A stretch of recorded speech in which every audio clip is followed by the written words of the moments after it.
When game franchises begin to stagnate, they often start to make large-scale changes to the formula in order to stave off decay and breathe new life into the series. In some cases, they completely overhaul the gameplay to the extent that it doesn't even resemble the same genre. Resident Evil pulled this off twice, going from a fixed perspective, slow-burn survival horror to over-the-shoulder, fast-paced, third-person action, then again, narrowing scope in a grounded, first-person masterpiece.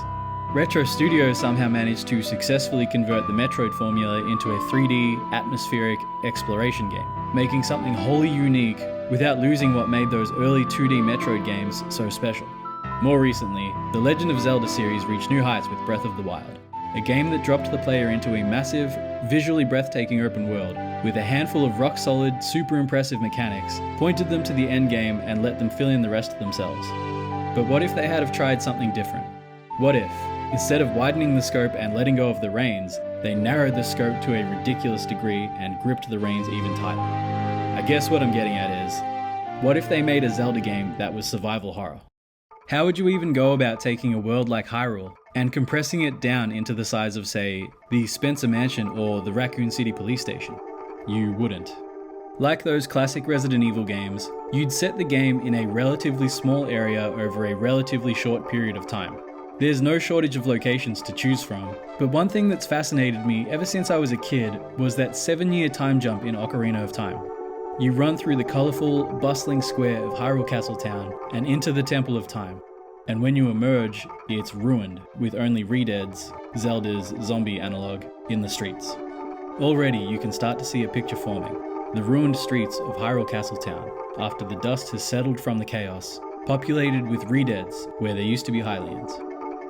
The distinction of Redheads not just being generic zombies is important too. Zombies pursue, whereas Redheads stand statue still. It's only when you come into range that they attack. And the way they attack, that's the stuff of nightmares. Anyone who's played Ocarina of Time knows what I'm talking about, but for those who haven't, let me show you.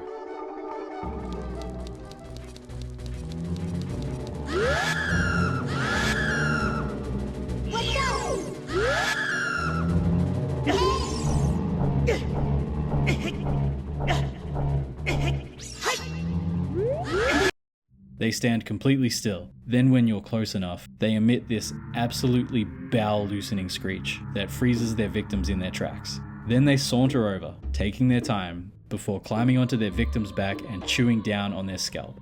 Absolute nightmare fuel. As far as I'm concerned, the Redheads are more than good enough to replace the classic zombie as the standard enemy.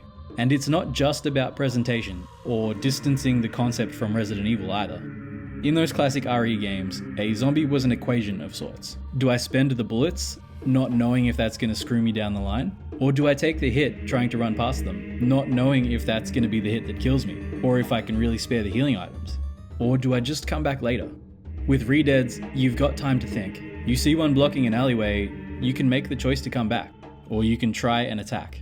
Seeing one in a more open space, you can assess the situation and see if you can get around them without setting them off, and make the choice either way. That ability to take your time would be balanced out by having the price of failure be more severe. Unlike the zombies in Resident Evil, you wouldn't be able to take a second hit from the Redheads without healing first. Speaking of healing, Ocarina's got a few healing items already, from potions and fairies to milk. Seeing as you couldn't exactly nickel and dime your health, with the most common enemy doing so much damage from the outset, I'd probably just keep it simple. Red potions would be full heals, like the red and green herb mixture in Resident Evil, and Lon Lon milk would be partial heals. Instead of healing items being the same as other consumables, I'd bring back the bottle system. That way there'd be a sort of trade-off as to what you'd choose to fill them with. Red potions might be full heals, but they'd be gone with one use. The Lon Lon milk could be used twice, just like in Ocarina, but each would only replenish maybe 1/3 of your health. Now that might not seem worth it, but there are times when it would make sense. For example, let's say a Redhead hit takes off 50% of your health. One hit of the milk would get you back to about 83%, meaning if you get hit a second time, you won't die. Say you do, then you'll go from 83% to 33%, and if you use the last of your milk, you'll be on 66% health.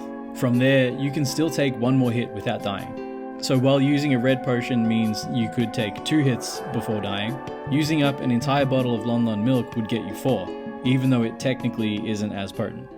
As for fairies, you'd want to save them for special occasions. They'd function as automatic revives, but once they're gone, and they'd be pretty rare.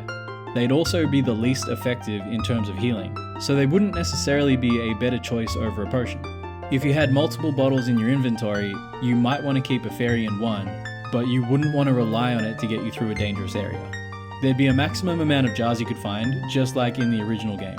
Say 4 of them. So you couldn't really stockpile healing items. Instead, I'd have the healing items come from containers, like the oil for the flask in the Resident Evil remake. And just like in Ocarina, you'd use the jars for a number of different things. You might need to put out a fire nearby, so you'll have to use the jar to gather some water from the castle moat or somewhere. If you're carrying a healing item in that jar, then you'll have to use it prematurely. That possibility of needing a jar down the line will make you think twice about whether or not you'll stock up on healing items when you're in an area that dispenses them. Combine this with the risk-reward nature of having to retread dangerous areas and with the normal RE inventory management, and you've got a lot to keep track of as you go about the ruins of Castletown. For items, I'd bring back as many from the original game as I could get away with. Deku sticks and Deku nuts would both return, as would bombs, bomb chews, the bow, as well as different types of arrows. The Deku sticks could be used as makeshift weapons if you run out of arrows, or until you find something more sturdy, like a sword or spear. Melee combat would be a combination of Silent Hill and Resident Evil. Silent Hill's melee combat as a base, with the RE locking system and ability to target head, body, and legs to flesh it out. The Deku Nuts would serve the same role as always, which is essentially stun grenades. Drop one and get a few free hits on your enemies, or just cheese it out of the area. Bombs and bomb chews would fill the role of the grenade launcher, or even the Magnum this time around, as the weapon you'd only break out during boss battles. But they'd also be used for puzzles, just like in the original games. I really dig this idea, because it's one thing to waste a healing item now and then, but to waste your best weapons on a puzzle, not knowing if you'll have enough for the boss you may end up squaring off against down the line, adds a whole new level of tension to that risk-reward dynamic. On the topic of bosses, there's, I don't want to call it a trend or a trope, but a thing that some games do where they take a common enemy from a later part of the game and make it an early game boss. Lufia 2 does it, with some of the first bosses being your run-of-the-mill random encounters later on. Dark Souls does it with the Taurus and Capra demons. Even Ocarina frames early Wolfos and Lizalfos encounters as being a relatively big deal, when in the second half of the game, they're pretty mundane fights. I think my favourite example is in the 4th episode of The Mandalorian, where they make an ATST, this thing we've destroyed countless times in Shadows of the Empire, and seen taken down by fucking Ewoks, into this huge, monstrous villain that almost seems to have a life of its own. Point I'm trying to make is, for the bosses of this game, I'd use enemies like the Wolfos, Stelfos, or maybe even Moblins. For the final boss, or maybe some optional boss, I'd use this guy. I feel like that would be a really fitting boss for a survival horror game. And remember, you're not Link, you're not even Zelda. You're probably just some guy, and you're not trying to save the world, just get yourself out of danger. And maybe help a couple of people along the way, if you can indeed help them at all. And that'd be the central motivation for the game, to escape the town. It's no secret that I'm using those classic Resident Evil games as a foundation here, but one aspect that wouldn't translate so well to a Zelda survival horror is the story. There's no Umbrella Corporation pulling strings from the shadows. There's just one evil dude and a bunch of monsters. So, while there'd still be a bunch of documents you could read and environmental details you could pick apart, I'd have it more of a character-driven story than the RE games are. As for who the main character is, I don't know. But you wouldn't be anybody special. Just a villager. Maybe you're a shop owner, a rookie guard on his first day, or just some deadbeat. Whoever you are, you'd have history, relationships, connections, and they'd all be explored as you venture throughout Castletown. The opening cutscene would start at night. We're looking down at the town centre from a second-story window. Heavy rain obscures our vision. Lightning flashes in the distance, silhouetting the castle on the horizon. The sound of hooves galloping fast from the castle. A white horse flies across the screen. Impa spiriting Zelda away from the danger. A mysterious man on a black horse follows shortly after. We'd hear the drawbridge into town being lowered. Later on in the night, we'd see a young boy, dressed in green and accompanied by a fairy, headed through the deserted town square towards the Temple of Time.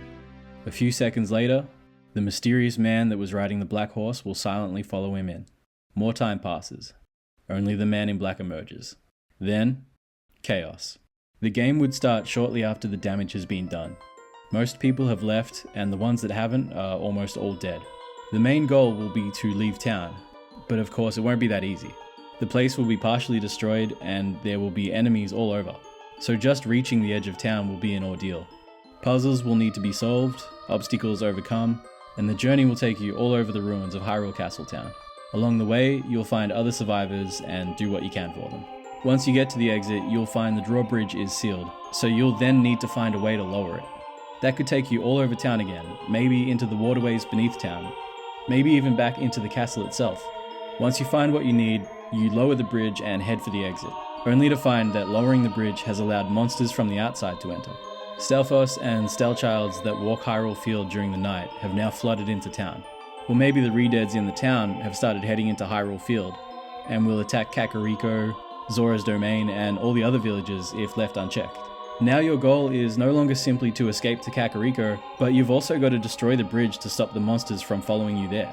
And so, you'll need to find a powder keg or something, and lug it across town to the bridge. That's when you'll see him, the final boss blocking the way out. You fight it, you win, you destroy the bridge with you on the other side, as the sun rises and the approaching Stelchilds explode into piles of burning bones. You begin the long walk towards Kakariko village as the credits roll. Of course, that's just one real rough idea, but I think it goes to show that the concept has legs. You could set it in Shadow Temple instead, or Beneath the Well, or anywhere that's shrouded in twilight. I'd love to see a game like this in a fleshed out clock town from Majora's Mask, and do something cool there. There are so many possibilities when it comes to setting a survival horror game in the Zelda universe. I'd try and make it less of a Resident Evil knockoff, and try and lean more into the Zelda elements too. For one example, I think it'd be cool to bring back the item trading side quest that's in a lot of those earlier Zelda titles. I get that there wouldn't exactly be a lot of NPCs to trade with, so you'd have to go about it differently. Just as an idea, maybe if you spent the ammo getting past a Redhead in what is clearly a dead-end alley, and inspected a corpse or something there, you might find a key. That key might open a room in a house that has a magic bean in it. Take the magic bean to the castle outskirts, plant it, water it, and it might take you to a hidden grotto, or maybe the ruins of the nearby fairy fountain, where you'll find a blue flame burning. Take the blue flame in a bottle, use it on a wall of red ice you find in the waterways beneath the town, and you can now access the castle armory, where you'll find the giant's knife, which will make the late game enemies a piece of piss. I don't know, I'm just letting my imagination run wild. This has gone on for way too long, but I think it's a cool idea and one I'd love to see. Unfortunately, we're never going to see it. Nintendo don't play that fast and loose with their golden geese, and they're notorious for shutting down fan games. Well, it was fun to think about for a while, and I know it's a bit different from my usual work, but I hope you enjoyed it too. Thanks for watching, and I'll see you in the next one.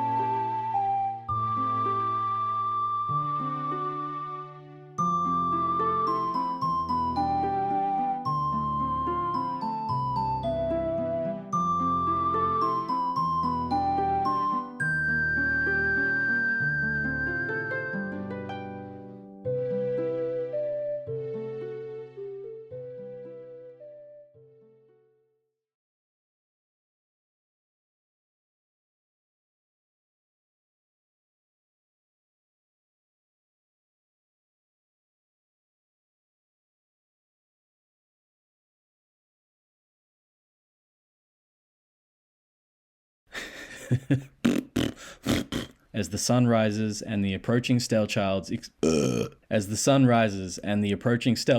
fuck.